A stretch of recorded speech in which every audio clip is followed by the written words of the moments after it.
Here we have a majestic liftoff of LVM-3 M4 rocket carrying India's prestigious Chandrayaan-3 spacecraft. जी हाँ, आप अपनी screen पे देख सकते हैं।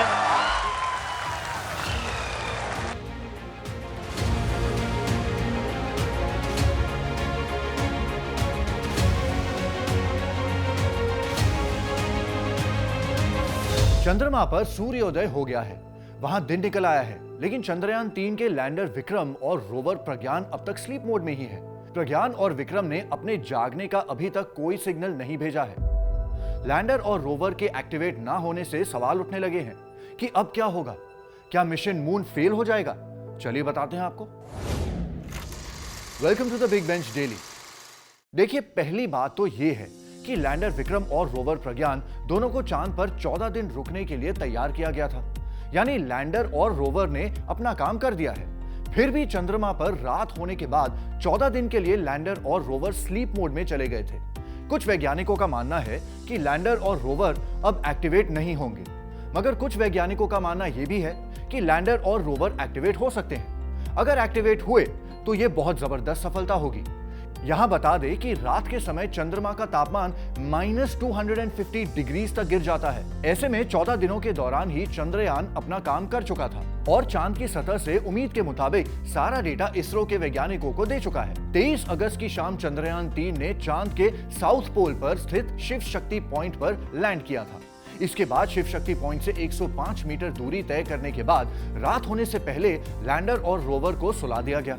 रोवर को सुलाने से पहले ऐसी दिशा में रखा गया था कि सूर्योदय होने पर सूर्य की रोशनी सीधे उसके सोलर पैनलों पर पड़े। उम्मीद के मुताबिक ऐसा ही हुआ, इसलिए उम्मीद की जा रही है कि लैंडर और रोवर एक्टिवेट हो सकते हैं। अच्छा, यहाँ ये बताना जरूरी है कि इसरो ने कहा है कि विक्रम लैंडर के कुछ सर्किट्स को सोने नहीं दिया गया था, यानी कि कुछ सर्किट्स जाग रहे थे। बावजूद इसके विक्रम और प्रज्ञान अब तक जागे नहीं हैं। देखिए, लैंडर और रोवर ने कुछ तत्व तो तलाश लिए, मगर अभी उन्हें पानी की तलाश करनी थी।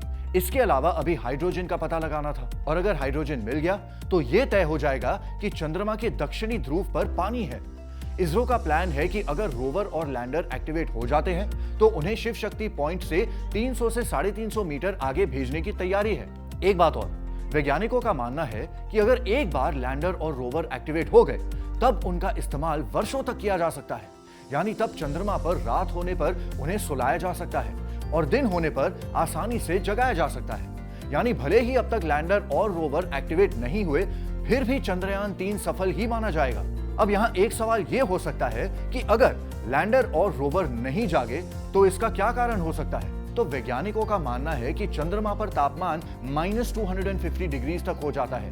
इतने कम तापमान के लिए बैटरी को डिजाइन नहीं किया गया है। दूसरी बात यह है कि रोवर और लैंडर के ज्यादातर इलेक्ट्रिक सामान इतने कम तापमान में खराब हो सकते हैं। अब द बिग बेंच पर बैठकर सोचने वाली बात यह है कि अगर लैंडर और रोवर एक्टिवेट नहीं हुए तो क्या वो वापस पृथ्वी पर आ जाएंगे? तो जवाब है नहीं।